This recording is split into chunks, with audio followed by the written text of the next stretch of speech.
¿Qué tal? Muy buenas noches, yo soy Genaro Lozano y esto es Punto y Contrapunto. Hasta 16,000 personas haitianas podrían ser deportadas de manera masiva de Estados Unidos. ¿Cuál debe ser el papel de México respecto a esta crisis migratoria? Se observaban imágenes ayer de cómo la patrulla fronteriza estadounidense prácticamente golpeaba o incluso utilizaba una especie de látigo contra migrantes haitianos. Veremos qué piensa la mesa. Además, ya se está vacunando a menores de edad, a personas de entre 12 y 17 años aquí en México, en 2 estados, Coahuila y Sonora. Pero esto no ha sido gracias al Programa Nacional de Vacunación, sino a cooperación con gobiernos fronterizos de Estados Unidos. También veremos qué opina la mesa al respecto. Y finalmente, la Suprema Corte de Justicia de la Nación tomó una decisión respecto a la objeción de conciencia al invalidarla para personal de salud. ¿Está bien? ¿Está mal? Veremos el debate. Quédate con nosotros que ya empieza Punto y Contrapunto.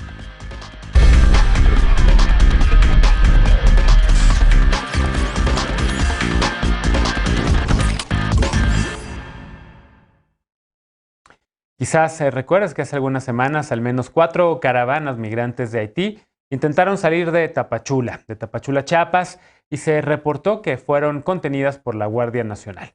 Pero este fin de semana la noticia de que Estados Unidos deportaría a miles de inmigrantes, 16,000 según el gobernador de Texas, Greg Abbott, nos sorprendió a todas y a todos. ¿Cómo lograron cruzar México y llegaron hasta Texas para improvisar un albergue en pleno puente internacional? Ayer el presidente López Obrador pidió nuevamente a Joe Biden, al presidente de Estados Unidos, apoyar la instrumentación de los programas Sembrando Vida y Jóvenes Construyendo el Futuro en Guatemala, en Honduras y en El Salvador, pero no se refirió el presidente López Obrador a la migración proveniente de otras naciones como Haití. Veamos el contexto.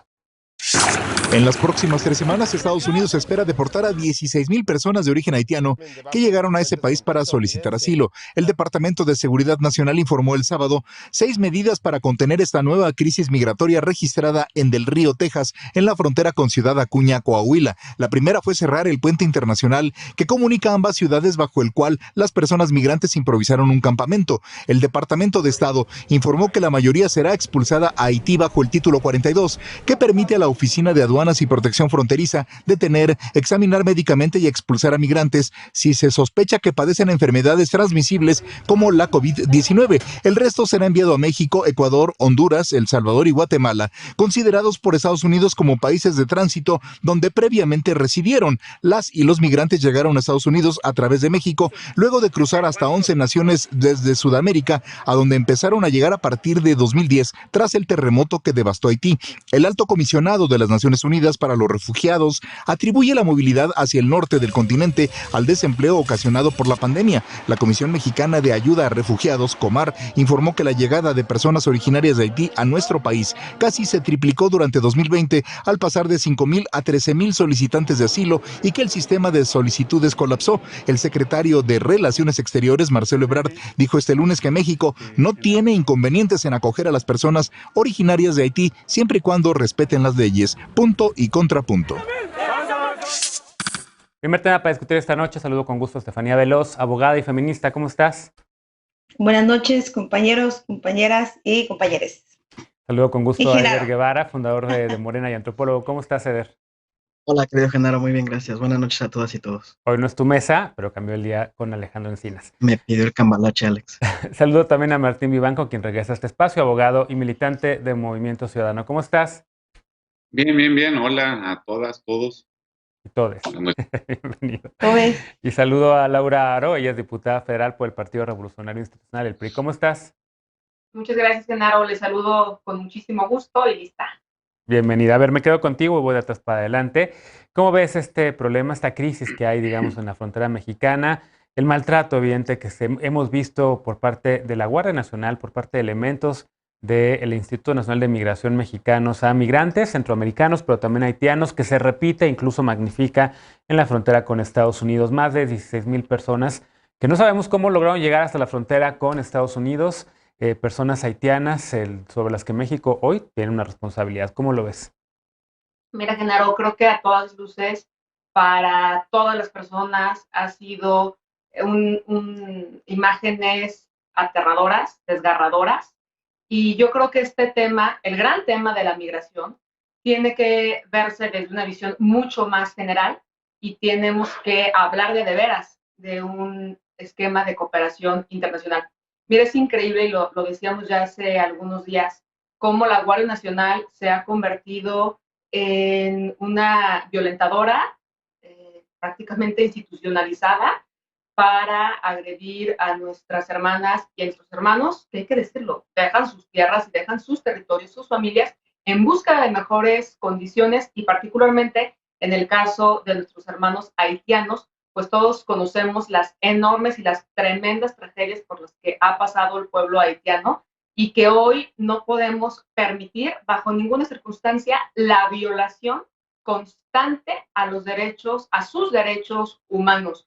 Hoy, por ejemplo, lo vemos con muchísima, es un gran problema, cómo, y no podemos permitirlo, cómo se puede visualizar a nuestro país como el patio trasero de Estados Unidos. Eso no puede ser, y más allá de llamadas y de buenas intenciones que hemos visto y de estas ideas, pues se tiene que concretizar a través de una visión, insisto, de cooperación regional, de cooperación internacional, y vale la pena resaltar las particularidades de estos países, de estos pueblos hermanos, pues que precisamente tienen gobiernos con altos tintes de populismo y que pues hoy vemos cómo han sido expulsores precisamente de hermanas y de hermanos que le están pasando bastante mal, así que nuestra solidaridad con todos ellos y es urgente establecer una mesa de cooperación internacional. Contrapunto, Eder. Es bien difícil hacer contrapuntos con argumentos tan absurdos. Hay un problema bien severo en Haití. Más allá de que tenemos una crisis migratoria en toda la región, en este momento hay un problema muy grave humanitario en Haití. Y el problema tiene su origen, sí, en la pobreza sistémica histórica, pero también en la pandemia y también en el magnicidio que se cometió por un grupo de sicarios colombianos contratados en la Florida para asesinar al presidente de Haití. A partir de eso, la ingobernabilidad de en este estado hermano es impresionante. Ya lo dijo el presidente López Obrador, para recibir ayuda humanitaria no ha habido representantes del gobierno de Haití que puedan recibir. En muchos casos, el gobierno de México ha tenido que sortear un montón de obstáculos por la ingobernabilidad para cristalizar el apoyo, ya estando los aviones del ejército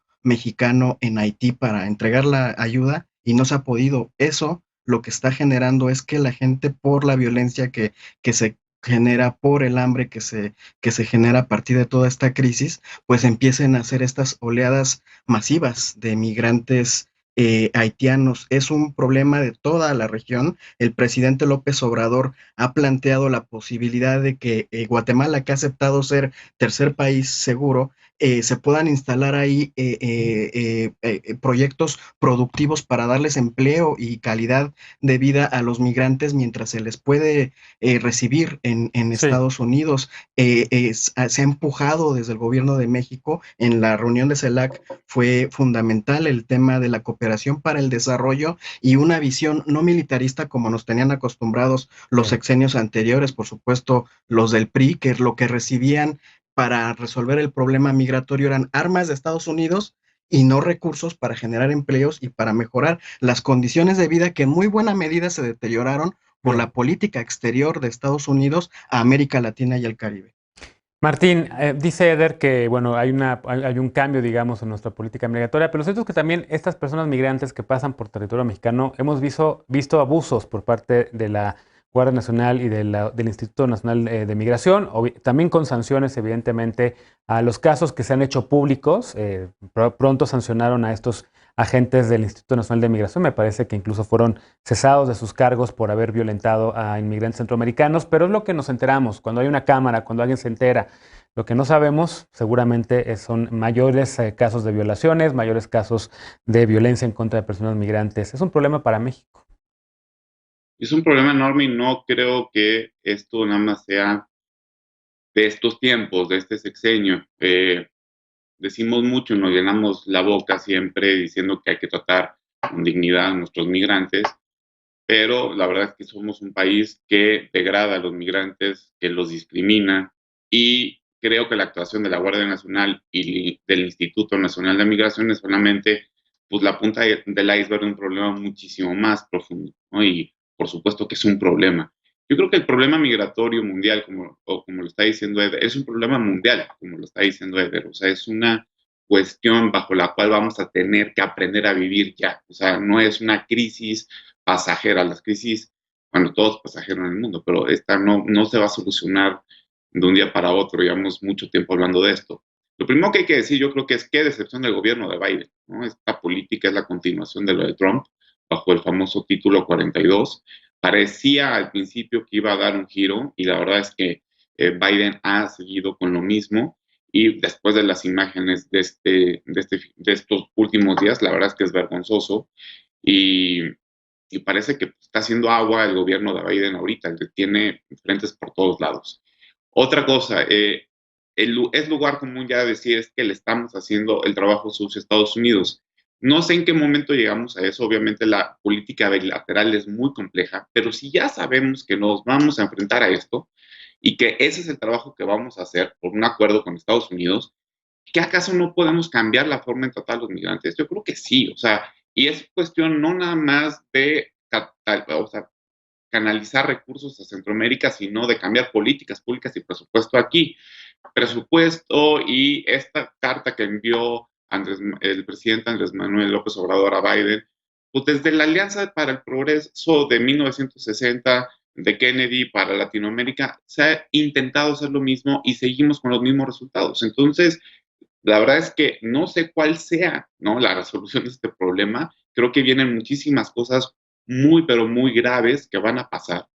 Y tenemos que ser muy realistas y dedicarle ahorita presupuestos y mejor preparación para la Guardia Nacional e Instituto Nacional de Migración, que es lo que tenemos, pero ahorita. Y luego ya a largo plazo sí hacer todo lo de cooperación internacional, pero es una nueva normalidad ya en el mundo de estas migraciones que va a haber y que están llevando crisis humanitarias. Veloz, ¿cómo ves este asunto? Es un problema, sí, para el gobierno de Biden, es una decepción también del gobierno de Biden, pero es un reto común que tenemos el gobierno de México, el gobierno de Estados Unidos y los gobiernos centroamericanos, porque evidentemente Haití no tiene un problema económico reciente, tiene un problema económico, es el país más pobre del continente, tiene una crisis humanitaria enorme que se agravó con el sismo que vivieron, me parece que en 2010 o 11. Pero evidentemente ha sido un problema que ha ido creciendo y que la comunidad de los estados americanos, de los integrantes de este hemisferio, pues básicamente hemos ido dejando pasar y que no hemos encontrado una solución conjunta. Lo mismo con Centroamérica y las crisis que están viviendo. ¿Qué hacer? Y ya no nada más el gobierno de Biden, sino el gobierno de México. No, coincido. Y creo que las críticas a lo que ha pasado en la frontera de México se han diluido conforme se han visto las imágenes de cómo está manejando la administración de Biden sus políticas fronterizas o migratorias. Y creo que tiene que ver con lo que decía Martín hace un rato. ¿Qué decepción el gobierno de Biden? Pues sí, entonces, ¿qué decepción el gobierno de Biden, el gobierno de México, el gobierno de Francia, el gobierno de Canadá? Porque al final creo que quienes tienen la intención de hacer una buena política migratoria tienen estos espacios en donde se van ciertas cosas de la mano, sobre todo en Estados Unidos, donde los estados tienen mucho poder, donde el estado de Texas acaba de revocarle prácticamente toda la política migratoria a Biden con un solo juez que llegó a la Suprema Corte de Justicia. A mí me parece que esto subraya los conflictos políticos que hay en Estados Unidos en este momento, y yo rescato 3 puntos importantes. Uno, esta discusión entre que si los conservadores o el grupo conservador dice que el gobierno de Biden está siendo muy laxo con sus políticas migratorias, y entre que el Partido Demócrata dice que está siendo muy estricto. Después, que no hay presupuesto suficiente para darle toda la autonomía que quieren estos gobiernos republicanos para tomar decisiones migratorias, pero que además quieren dinero federal. Pues yo creo que la mejor manera de asegurarte que no te van a meter el pie respecto a tus políticas en general es no darles más dinero, sobre todo a estos estados que son muy beligerantes en su manera de hacer política y que se han manifestado en contra del gobierno federal en múltiples ocasiones, y que creo que están entorpeciendo las decisiones que se puedan tomar desde el gobierno de Biden. Y la tercera creo que es evidente. Una cosa es decir y otra cosa es hacer. Y Biden se llenó la boca de ser una persona distinta a Trump, y cuando llegó la hora de tomar decisiones, pues le quedó muy grande, porque creo que se comprometió demasiado. Se comprometió con la comunidad haitiana cuando fue a pedirles el voto, y lo que ha hecho estas últimas semanas es deportarlos al por mayor. Salen 7, aproximadamente esta semana han salido 7 aviones cargados de migrantes haitianos. hacia ningún lado, incluyendo gente que hace años que no vive en Haití. Y creo que eso es lamentable, pero también nos habla de este doble discurso estadounidense, liberal, en el que en Estados Unidos no se violan derechos humanos. Pues estas imágenes nos dejaron claro que en Estados Unidos se violan derechos humanos y que hay un doble discurso y que no están haciendo las cosas bien y que no son quienes para venir a desestabilizar otros países con sus mensajes de democracia cuando tienen una crisis profundamente antidemocrática en su país. Eso creo que tiene que ser el mayor encargo del gobierno de Biden, la honestidad, porque su vocera dijo hace 2 días cuando le enseñaron las imágenes que había que ver el contexto. Perdón, pero es que ese no es el gobierno progresista que todo el mundo pensó que iba a ser Biden y ese no es el gobierno que entiende los derechos humanos. Entonces, claro que aquí lo que deja ver es el doble discurso de Biden que se le está cayendo en su administración y creo que se tiene que definir en dónde está, porque claramente ahorita quiere jugar en 2 bandos y no le está saliendo nada bien. Y ojalá escucháramos a más demócratas, sobre todo los más jóvenes que llegaron al Congreso, pues cuestionar al gobierno de Biden, porque hablaba Martín, yo le doy la palabra porque vi que levantaste la mano, sobre el tema de capacitación, el tema de recursos, digamos, para estas policías migratorias. A ver, en contexto, la Policía Migratoria de Estados Unidos tiene como presupuesto, tan solo el año pasado, $16 mil millones, o $16 billion, como dirían en inglés. La Guardia Nacional y el Instituto Nacional de Migración, perdón, tiene 44 millones de pesos, ¿no? Por más presupuesto que puedas tener una agencia que se encargue de este tema, pues no nada más es dinero, Martín, es algo más. ¿Y qué es lo que se puede hacer para cambiar esto? Exacto. Es que es el algo más. ¿Qué es? O sea, no es una cuestión de presupuesto. Tampoco creo que sembrando vidas y llevando programas sociales a Centroamérica se vaya a resolver. Lo hemos hecho ya mucho tiempo. Entonces, es algo más que es qué podemos hacer aquí y ahora para mejorar la vida de millones de migrantes que han pasado y van a seguir pasando. Esa es la gran pregunta. No es solamente dinero, es capacitación también.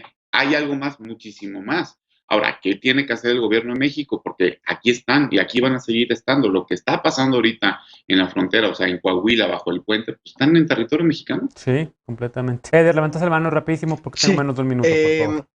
El problema de origen, coincido plenamente en la crítica de Martín, hay que pulir y mejorar el enfoque de atención migratoria, pero el origen del problema migratorio de Haití es la política pública que Estados Unidos ha implementado en Haití. Tenemos que resolver eso, por eso es muy grave lo que ustedes están diciendo de la contradicción de Biden, que no es ninguna contradicción, ya teníamos antecedentes, pero no solamente están profundizando la crisis, sino que es la crisis que ellos generaron. Y entonces los migrantes lo que están haciendo es seguir la ruta del recurso que se saqueó de sus países. Ahora queremos resolver el problema migratorio de forma integral y humanitaria. Por mucho enfoque humanitario que tenga la Cuarta Transformación, va a quedar rebasada en todo momento. Tú dijiste la otra vez que se reconocen, hay organizaciones sociales que reconocen los centros migratorios de la frontera norte de México. Están rebasados en este momento. Esos lugares tan dignos que se crearon con personal tan capacitado, está rebasado porque esta situación es extraordinaria. Hay que resolver esta situación extraordinaria de Haití, resolviendo los problemas en Haití. Y con democracia. Y lamentablemente ahí sí Estados Unidos no tiene mucho que ver, pero llevan teniendo gobiernos dictatoriales prácticamente los últimos 3 décadas. Hacemos una pausa. Lo crudo, Genaro, es que el presidente asesinado era aliado de Estados Unidos y era un presidente democráticamente electo. Lo asesinaron porque los grupos de mafias de la Florida. Bueno, habrá que ver porque la acusación o lo que anuncia Eder, en efecto, es una de las teorías que hay detrás del asesinato del expresidente de Haití. Hacemos una pausa y al regresar, en algunos puntos de la frontera con Estados Unidos, niñas y niños menores de edad mexicanos que tienen entre 12 a 17 años finalmente están siendo vacunados, pero no en México, sino en Estados Unidos, gracias a distintos programas impulsados en paralelo a la Estrategia Nacional de Vacunación. Veremos qué piensa la mesa cuando regresemos a Punto y Contrapunto. ¿Vacunar a menores de edad, sí o no? Es el tema, regresando justo después de la pausa.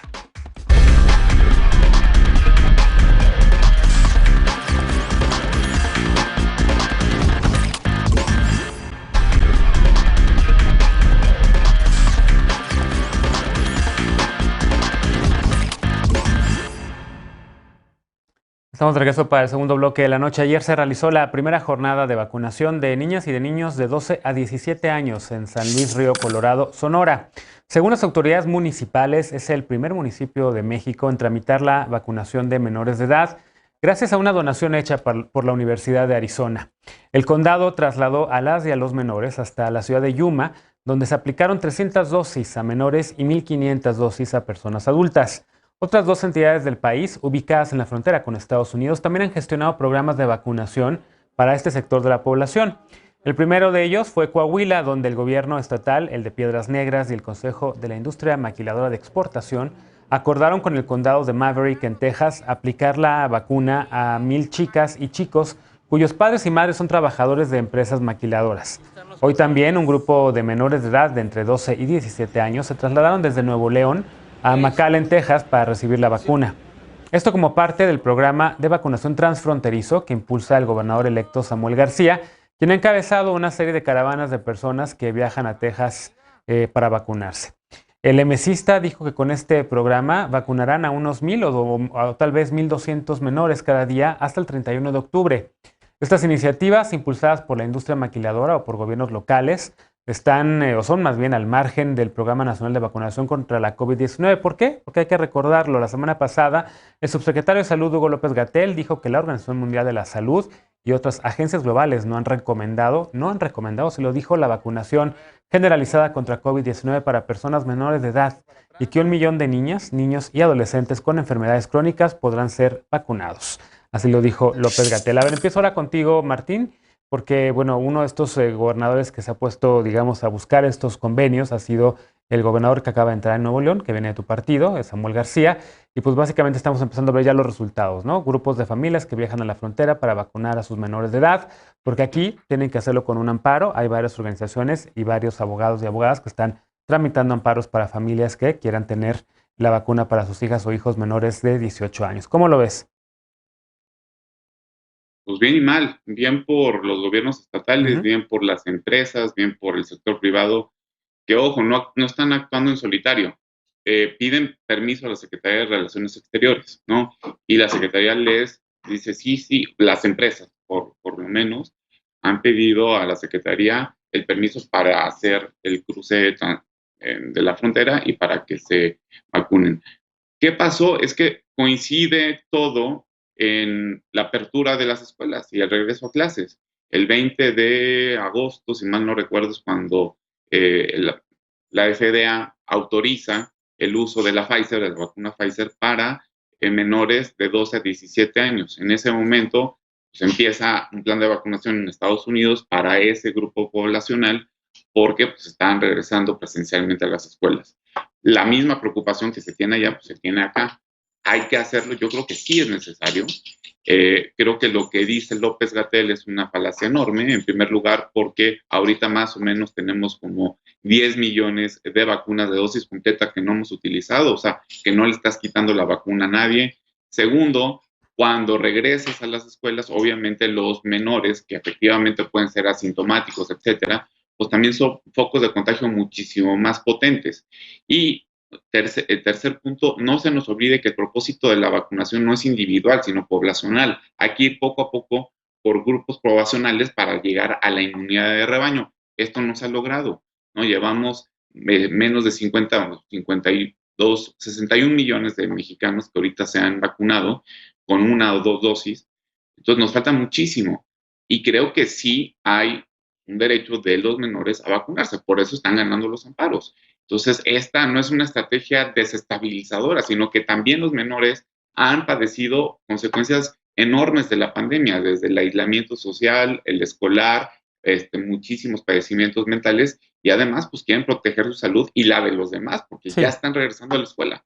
Sí, yo creo que no es el tema no es si tienen derecho o no a ser vacunadas y vacunados, están ganando amparos, ahí está básicamente, sino el tema es, Eder, también tú lo criticabas en redes sociales, criticabas a quienes decíamos que es un derecho a ampararse y conseguir la vacuna. Adelante con la crítica, Eder, ¿cómo lo ves?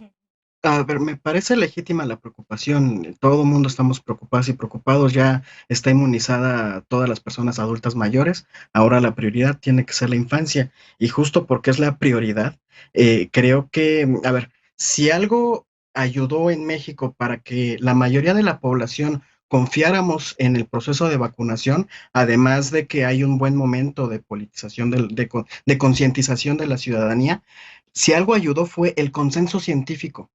cuando no es una sola marca, sino que empiezan a surgir muchas vacunas de muchas marcas. ¿Y quién regula ese consenso? Pues la instancia internacional responsable, que es la Organización Mundial de la Salud. Cuando la OMS certificó que ya había un consenso en torno a la vacuna y a su efectividad en adultos, en personas adultas, entonces comenzó el proceso de adquisición de vacunas en la mayoría de los países, y la mayoría de la población en México tuvo la certeza porque ya había un consenso, y el gobierno de México también ya lo había verificado de esa manera. El criterio que está ocupando el gobierno de México para tomar decisiones es el consenso. Una empresa es la que durante meses ha insistido en que ya las infancias se pueden vacunar. La misma empresa que cabildeó para que en los países hegemónicos de América y de Europa no entraran personas que estamos vacunadas con vacunas que no son de ellos, de Pfizer y de etcétera. Si tenemos la Sputnik, como es mi caso, entonces yo no puedo entrar a Europa o a Estados Unidos. Es la misma empresa que cabildeó para que se pusiera una tercera dosis de vacunación cuando la Organización Mundial de la Salud y el resto de las empresas productoras de vacunas no han determinado que sea necesaria la tercera dosis. Lo único que ha dicho el gobierno de México es: esperemos a que haya más consensos en torno a la vacunación en infancias, y a que la Organización Mundial de la Salud determine que ese consenso está validado, y entonces Bien. ahora sí avanzamos hacia la vacunación masiva. Por ahora, lo que anunció Gatell es que se va a vacunar a las infancias que tienen algunas enfermedades que les hacen más vulnerables. A mí me parece que Sí, es un pero eso fue criterio un cambio, ¿no? adecuado Porque y es originalmente él estaba en protección. contra y originalmente él decía que le quitabas la Tienen, vacuna a una persona que la necesitaba, casi, casi palabras pero palabras menos, ¿no? fíjate qué rápido están avanzando los Ujú. consensos, que ahorita ya se anunció que en un mes la Organización Mundial de la Salud podría estar validando las vacunas para infancias. Dentro de un mes, Sí, la FDA Gatell ya. va a tener Sí. otra versión, porque así está cambiando los consensos científicos. Y qué bueno que el criterio del gobierno de México sea ese y no políticos, porque a ver, el hecho de que estén regalando vacunas Pfizer en un par de municipios del norte del país, Y pues también Moderna. es presión política para el gobierno de México para que ya inicie la vacunación masiva a infancias. Entonces, yo digo, confiemos en el criterio que hasta hoy se ha aplicado, que ha sido bastante bueno. Vamos bien en la vacunación en Pues vamos un México. poco ya atrasados, Confiemos. Eder. El problema es que estamos Ya, ya detrás del promedio mundial de 78 por aquí cada se 100. decía que para nuestra generación Ujú. estaríamos vacunados hasta el 2022. Aquí se dijo. Y ya nos vacunaron. Sí. Bueno, Vamos se dijo bien. que eso pensaban, al final cambió, El ¿no? proceso, Sí, el pero a ver, pero proceso sí ha hay que sido reconocer, Eder, que eficaz. Brasil, Argentina, Chile, Colombia, Cuba, básicamente de los países más grandes de América Latina, ya están adelante de México en la vacunación y por mucho. Qué México bueno, se rezagó. está muy bien, qué bueno que estén avanzando. No Ujú. es competencia. En México vamos bien, y el criterio que ha utilizado el gobierno de México ha sido el consenso científico Bueno, validado por la Organización déjame Mundial de la escuchar a Salud. las demás también. Laura, ¿cómo ves el tema? Mira, yo creo que lo que se tiene que discutir y lo que tenemos que ponderar ante todo es el interés superior de la infancia. Hoy vemos con mucho asombro que, si bien es cierto que esta pandemia nos ha dejado un montón de interrogantes y que en el desarrollo de la misma se han ido resolviendo, también hay una enorme, una gran realidad que tiene que ver con que el gobierno de México pues no ha tomado las decisiones correctas ni se ha caracterizado por ser oportuno con las declaraciones propias que ha hecho el secretario Gatell. Lo dijiste tú muy bien, Genaro, dijo hace unos días, donde aplicarle la vacuna a menores de 15 años, de 12, 15 años, pues era quitarle la vacuna a alguien más. Y luego el propio gobierno de Morena, en dichos, decía que no iban a atender los berrinches o las particularidades de algunas opiniones. Pues creo que esos han sido tremendamente desafortunados, y lo que se tiene que ponderar, insisto, es el interés superior de la infancia, y eso creo que nos ha dado mucho que ver en este y otros grandes temas. Si bien hoy, a través de amparos, los padres de familia de niños con cáncer han tenido que acudir a instancias judiciales para poder recibir tratamientos, pues están prácticamente, parece que los van a obligar a exactamente lo mismo con el tema de la vacunación, y los gobiernos de la frontera pues han aprovechado precisamente su condición de estar en la frontera norte para poder entrar precisamente a esta discusión sobre la necesidad y la pertinencia de vacunar a más de 1 millón de niños de 12 a 15 años, y pues a todas luces hoy vemos que ha habido, a comparación de lo que nos decían, pues ha habido ya decesos de niñas y de niños precisamente por esta crisis de la pandemia, y eso es bien complejo. Y creo que un tema que también se tiene que discutir tiene que ver precisamente con la entrada de empresas, tiene que ver con que la COFEPRIS ya dé rumbo, de claridad sobre la compra y venta de vacunas, ¿sí? Para esas personas que decidirán libremente, esos aspiracionistas que Moreno no les gustan, pues decidir libremente si tú adquieres por tu cuenta la vacuna. Y ese Sí. debate hoy no lo vemos en ningún lado en la agenda. No se ve por ningún lado en la Cámara y supuestamente iban a hacer, por cierto, aprovecho que te tengo aquí en el programa, ¿no iban a hacer una comisión especial para evaluar esto, las diputadas y diputados, sobre todo para llamar a rendir cuentas al subsecretario López-Gatell? Mira, estamos ahorita en el pleno proceso del tema de la glosa, y seguramente en próximos días llamaremos a cuentas. Bueno, pues luego vendrá Todos los presupuesto. funcionarios públicos. Y que ahora van a entrar con presupuesto, se les va a pasar el tema. Yo creo que en Estados Unidos hay una comisión especial justo conjunta para ver el tema de COVID en el Congreso. Veloz, ¿cómo lo ves tú, el tema de la vacunación de menores de edad también? Que sí, en efecto, a ver, yo sí escucho a Eder y dice, bueno, a lo mejor también hay algún interés de las farmacéuticas, en específico de Pfizer y de Moderna, con esta donación que da, a lo mejor para presionar para que se vacune también a menores de edad. Si eso es así, yo digo qué bueno, ojalá que pronto se presione para que México compre más vacunas, de esas dos que son las que hasta ahorita la FDA ha dicho que pueden ser aplicadas en menores sin problemas básicamente, y que ya está preparando supuestamente una especial o específica para menores a partir de octubre. Yo lo que quiero es que la mayor parte de la población de México esté inmunizada, incluidos menores de edad. Sí, a ver, yo entiendo que no era una resistencia que se vacunaran los menores, sino que no era una prioridad cuando se puso sobre la mesa, porque en México todavía faltaban algunos adultos y adultas en ser o en recibir la vacuna, y eso se terminó traduciendo de alguna manera en que este gobierno no quería vacunar menores. Y creo que hay un problema ahí como de audio o algo así, porque estamos hablando de Biden y la diputada Laura terminó hablando de Andrés Manuel, y estamos hablando de COVID y terminó hablando de cáncer, y creo que esa es la gran discusión en esto que está pasando, como decía efectivamente Eder, en el que no hay un consenso mayor, que termina evidentemente afectando la decisión de tomar o de vacunar a la mayoría de los niños y las niñas que puedan ahora acceder a la vacuna. Yo tengo una no quiero decir duda, pero resistencias a lo que venga de la iniciativa privada, porque la iniciativa privada siempre tiene las ganas de lucrar, y creo que en gran o menor medida siempre se demuestra como que terminan sacando algo. La iniciativa privada no nació para hacer cosas sin fines de lucro, porque si no sería una organización de la sociedad civil. Entonces creo que a mí lo que me llama la atención de esto, y que vale la pena discutirlo sin tintes partidistas, y que lo que dice el gobierno federal y lo que pasa en el gobierno estatal, es que un gobierno estatal no quiera coadyuvar con la estrategia de vacunación que hasta ahora ha funcionado del gobierno federal, y haya decidido colgarse una medalla para decir, miren cómo yo traigo a todos los empresarios de Texas, porque yo soy un gran empresario también, y miren, pueblo de México, les voy a dar vacunas que el gobierno federal no les quiere dar. Pero, y lo dijo Samuel García, gobernador de Nuevo León, gracias a las empresas privadas, porque sin ellas no podríamos llegar. Entonces creo que nos está también diciendo cómo va a gobernar él, de la mano de los privados, y cuando pasa eso, mucho ojo, y creo que Movimiento Ciudadano ha sido de los partidos más críticos en la intromisión de los intereses privados, y creo, y esto es lo que estamos viendo. Así que sí, me hace por lo menos sospechar de cuál es la intención, y sí me parece una manera de lucrar políticamente con una pandemia y con niños, así como lo ha hecho la oposición con los niños con cáncer y ahora con las vacunas de COVID y los niños. Espero que efectivamente el gobierno federal, viendo que se puede lucrar desde ahí, acelere el paso para que sea el gobierno federal quien vacune a los niños y las niñas, porque de que urge.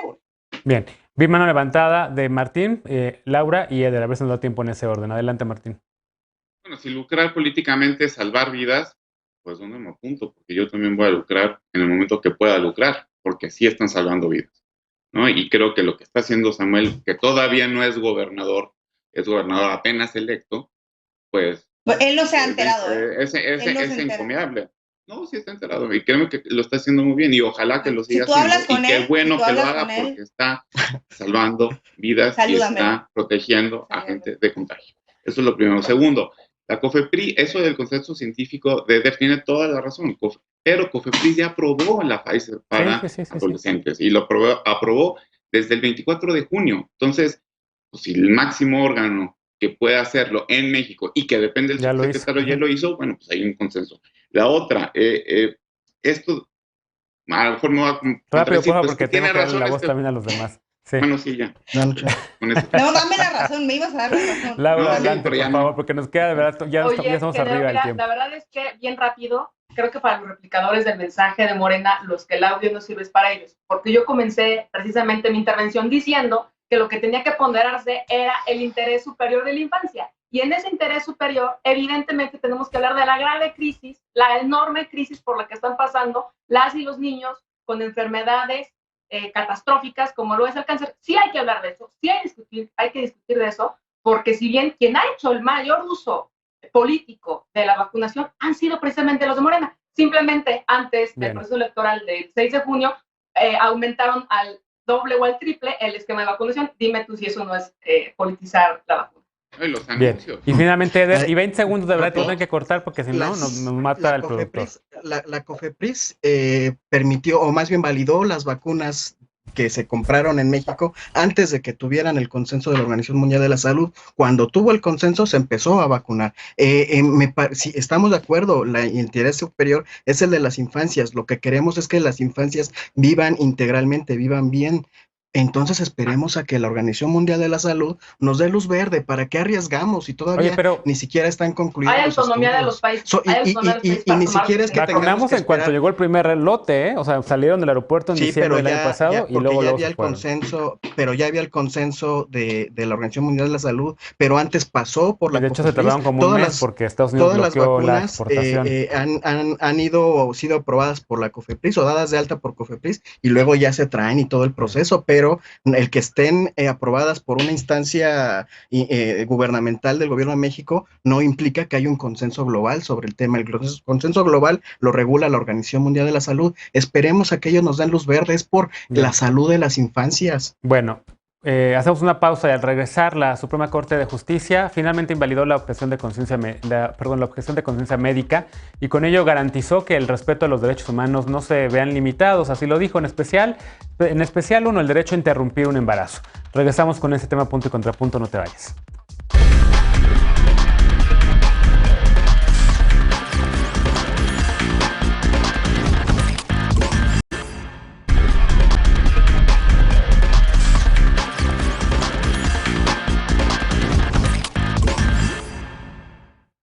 Ya volvimos al último bloque de la noche. Ayer la Suprema Corte de Justicia votó en contra de la objeción de conciencia médica. Durante la sesión, el ministro presidente Arturo Saldívar dijo que grupos conservadores presionaron al máximo tribunal para que reconociera una objeción de conciencia ilimitada. Saldívar añadió que estos grupos saben perfectamente que si esto pasa, ahí se acaba el ejercicio de las mujeres a tener un aborto digno. Así lo dijo. Veamos el contexto. La Suprema Corte de Justicia de la Nación invalidó la figura de la objeción de conciencia de la Ley General de Salud. Con 8 de 11 votos a favor, las y los ministros resolvieron en contra del proyecto de resolución elaborado por el ministro Luis María Aguilar, que proponía avalar esta figura. El proyecto argumentaba que la objeción de conciencia es una cuestión individual que se ejerce con base en la libertad religiosa o ideológica. Reformado en 2018, el artículo 10 bis, impugnado por la Comisión Nacional de Derechos Humanos, estableció el derecho del personal médico y de enfermería a no practicar la interrupción legal de un embarazo si va en contra de sus principios y creencias religiosas, a excepción de las urgencias médicas o de riesgo de vida. Tras la resolución del máximo tribunal, esta figura quedó invalidada por no contemplar los lineamientos y límites necesarios para ser ejercida sin poner en riesgo los derechos humanos de otras personas, en especial el derecho a la salud. El Pleno de la Suprema Corte exhortó al Congreso de la Unión a poner lineamientos y límites a esta figura para que no contravenga el derecho de las mujeres y las personas gestantes a decidir sobre su cuerpo. Recientemente finalmente reconocido como constitucional. La semana pasada, con 7 votos a favor, la Suprema Corte avaló la constitucionalidad de la objeción de conciencia, aunque acotó que debía estar sujeta a estándares que deberán aplicarse tanto en instituciones públicas como privadas. Durante la sesión de este lunes, el ministro presidente Arturo Saldívar señaló que con establecer una objeción de conciencia con límites solo en casos de urgencia y riesgo de la vida de un paciente era dar un cheque en blanco para negar servicios de salud, en especial la interrupción de un embarazo. Punto y contrapunto. Tercer y último tema a discutir esta noche. A ver, empiezo ahora contigo, Veloz. ¿Cómo ves lo que aconteció ayer en la Suprema Corte de Justicia? Bueno, hemos estado dándole seguimiento a esta discusión y creo que la semana pasada que lo platicamos, pensamos que no iba a ser inconstitucional la objeción de conciencia. Sin embargo, creo que esto deriva de lo que también ya habíamos dicho y de lo que tiene discutiéndose desde que se implementó esto, desde que decidió el gobierno de Peña Nieto en el 2018, antes de irse, darles este gran logro a los conservadores o a la bancada conservadora para que se agregara a la Ley General de Salud en el artículo 10, que era este gran candado que hacía muy difícil la interrupción legal del embarazo o el acceso a la interrupción legal del embarazo. Y desde ahí se ha ido discutiendo, particularmente desde el 2018, y yo pensaba desde la discusión pasada que no iba a ser inconstitucional. Sin embargo, la manera en la que está plasmado en la Ley General de Salud, la objeción de conciencia, es tan amplia y tan ambigua que deja y casi dio la posibilidad de que se pudiera decir inconstitucional, porque uno se le llamaba, y en la discusión del Pleno se le decía que era más bien un absolutismo de conciencia, que no decía cuándo sí, cuándo no, había algo ahí medio ambiguo de que si las instituciones de salud tenían que tener personal no objetor de conciencia y personal objetor de conciencia, cosa que también ya habíamos mencionado aquí, que solo hay un documento en el que nos dice más o menos cuántas personas de servicio médico son objetoras, y estábamos hablando del 76%. Entonces, de ahí de la discusión, creo que son 3 puntos importantes, y uno era el absolutismo de la objeción de conciencia, que fuera bajo cualquier condición, que se pudiera decir yo no puedo hacer esto porque mi ética o mi moral o mi creencia no me lo permite, y eso creo que hace mucho más complicado el acceso a la salud. El segundo punto es que en el sistema de salud que tenemos, falto de muchas cosas, falto de acceso a la salud, o sea, que carece también de personal médico, pues no puedes obligar a una institución a decir, bueno, pero vas a tener 10 enfermeras y enfermeros objetores, y luego 10 que no sean objetores y objetoras, y luego médicos y médicas también, y eso hace mucho más difícil, sobre todo en las comunidades que son y que han sido mucho más vulneradas, porque no tienen un... Y creo que la última es los derechos vinculados a la interrupción legal del embarazo y a otras que tienen más que ver con que pueda haber una agenda conservadora detrás que utilice esto en una manera política o con su propia agenda, que es imposibilitar el acceso a la salud. Y al final me parece que es una discusión muy interesante y que por fin se logró quitar eso que estaba diseñado para prohibir el acceso a los derechos reproductivos de las mujeres, como lo discutieron en el 2018 y como se ha defendido, ¿no? Bien.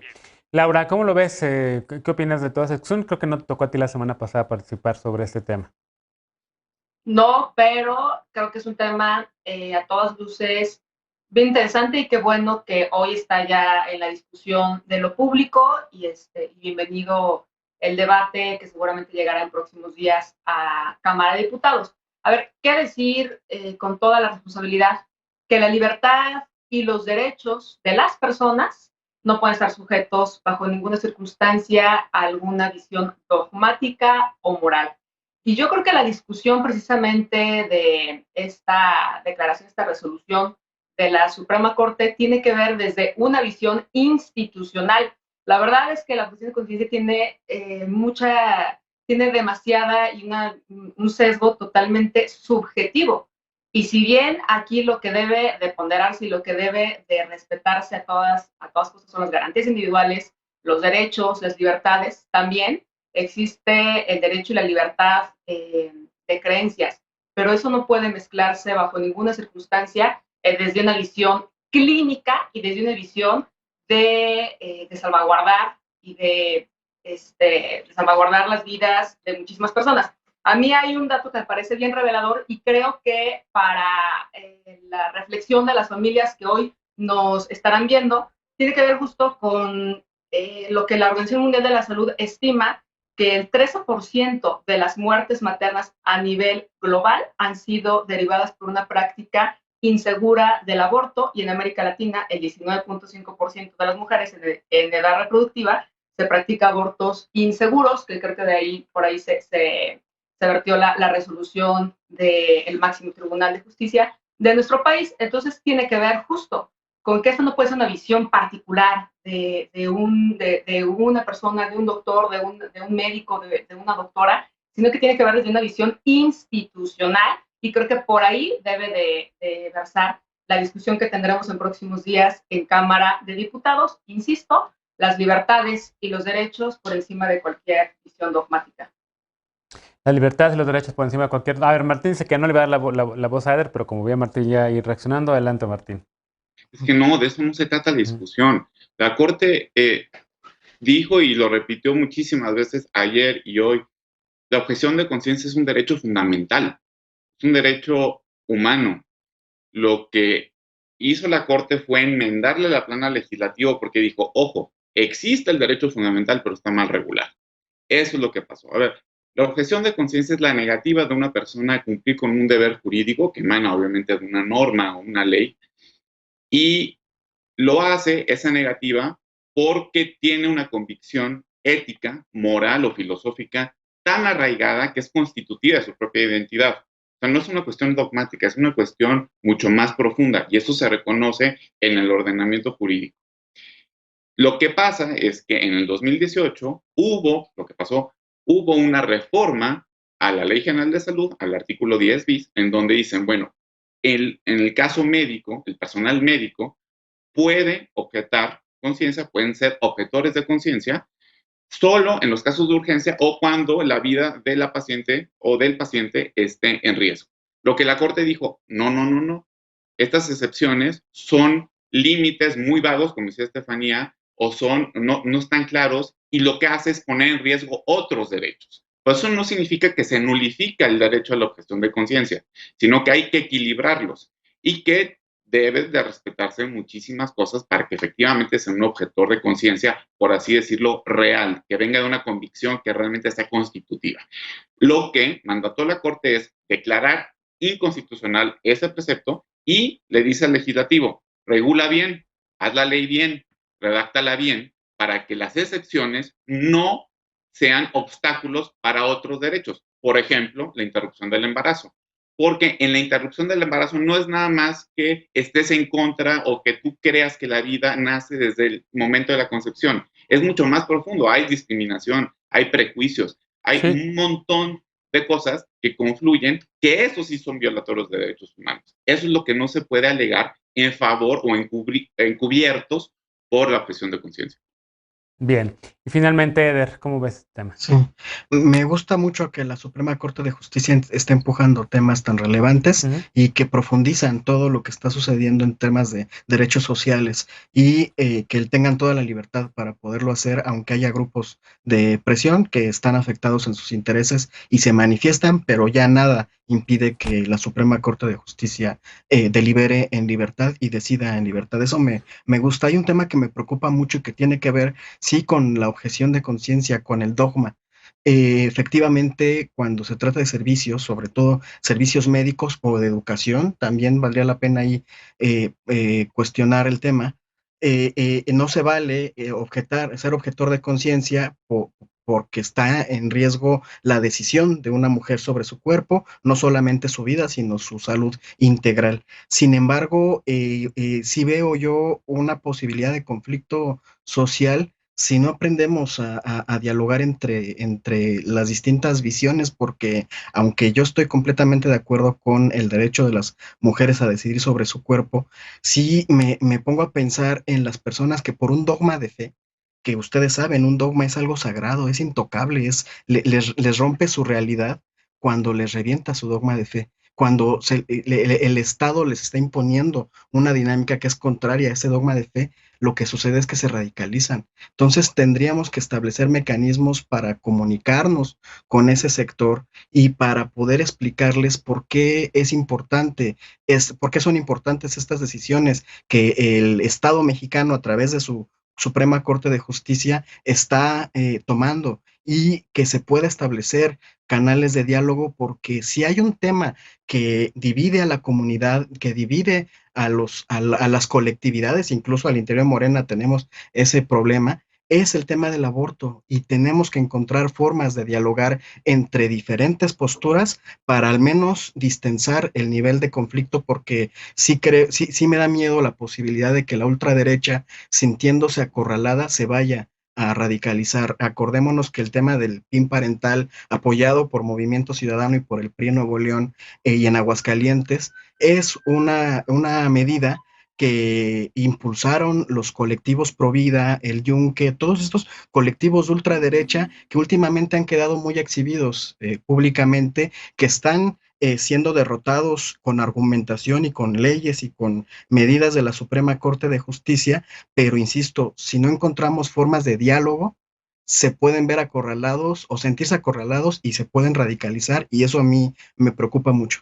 Bien, me queda un poquitito de tiempo, no sé si Veloz o Laura quieren cerrar este bloque. Adelante, Veloz.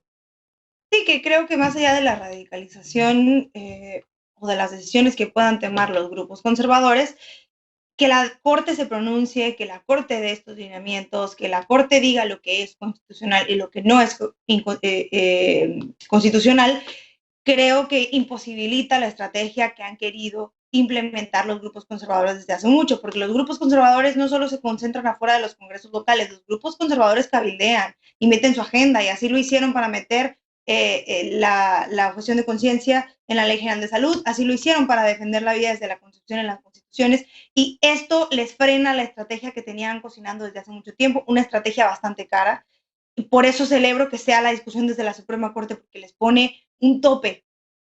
Vemos lo que está pasando en Estados Unidos ahora. Afortunadamente nuestra Corte es distinta, pero tardaron los conservadores casi 40 años en poder volver a discutir el tema del aborto, porque se había discutido ya en la Suprema Corte. Así que yo lo celebro, y además, pues sí, le da un coscorrón a las legisladoras y los legisladores que son muy buenos para cobrar, pero muy malos para hacer su chamba. Entonces espero que por lo menos ahora se puedan poner las pilas y hagan una muy buena ley.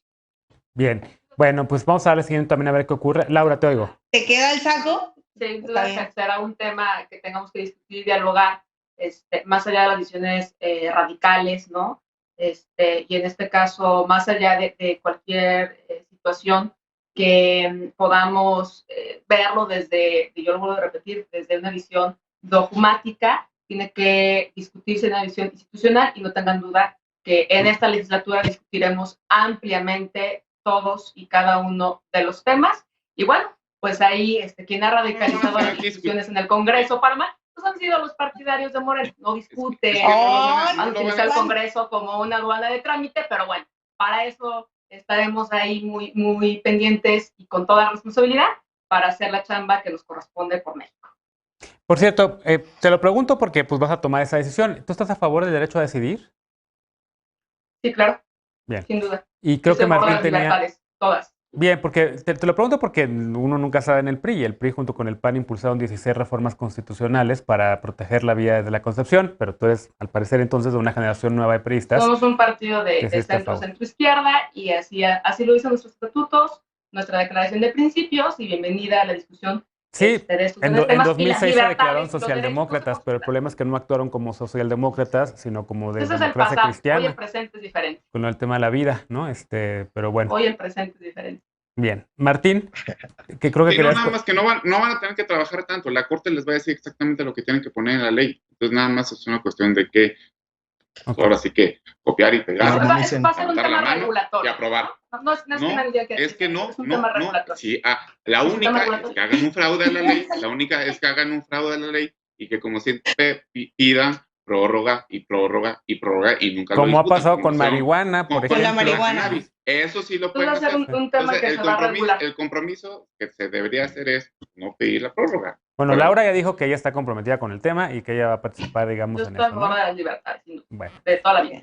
ahí está. Pues hacemos una pausa y regresamos. Vamos a darle seguimiento a este tema, a ver cómo llega también entonces al Congreso, junto con el de la marihuana. Esperemos que no se quede en efecto ahí congelado como se ha ido quedando el tema de la cannabis en México. Hacemos una pausa y al regresar, la paparrucha de esta noche, no te vayas.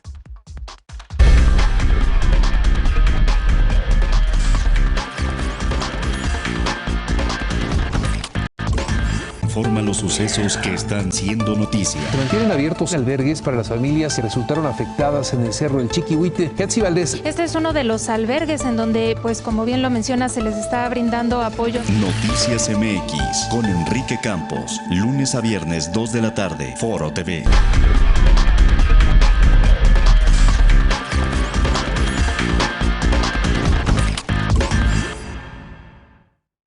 Ya volvimos para irnos con la paparrucha de esta noche. Pfizer-BioNTech informó que su vacuna contra la COVID-19 es segura para niñas y niños que tienen entre 5 y 11 años.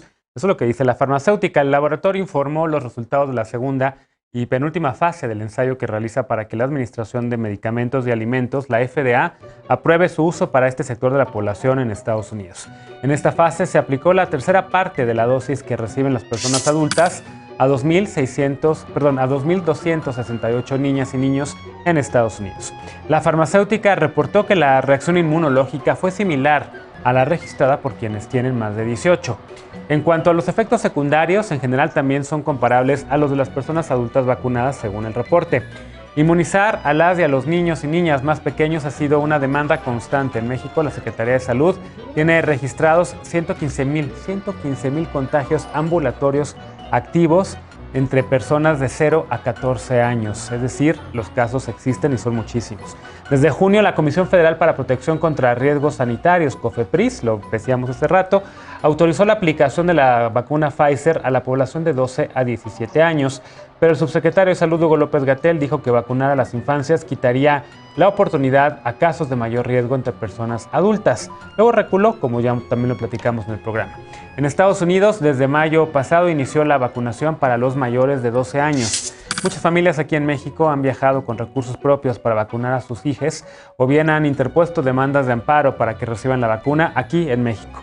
En el caso de poblaciones fronterizas, como ya discutimos, las gestiones para que las y los menores reciban la vacuna son independientes de la Estrategia Nacional de Vacunación impulsada por el Gobierno de México. Así que no caigas en paparruchas y mucho menos en la venta clandestina de supuestas vacunas. Síguete cuidando porque seguimos en pandemia. Recuerda mantener la sana distancia, ventilar espacios no ventilados, usar un cubrebocas y ponerte la vacuna, primera o segunda dosis, cuando te toque. Mañana se quedan con Mariana Hernández Carrillo al frente de Punto y Contrapunto. Yo regreso por acá el jueves. Mañana me toca tercer grado. Gracias, Laura. Bienvenida. Gracias, Martín. Qué gusto verte. Gracias, Eder. Y gracias, Estefanía. Nos vemos por acá muy pronto. Y gracias a ti. Descansa. Muy buenas noches.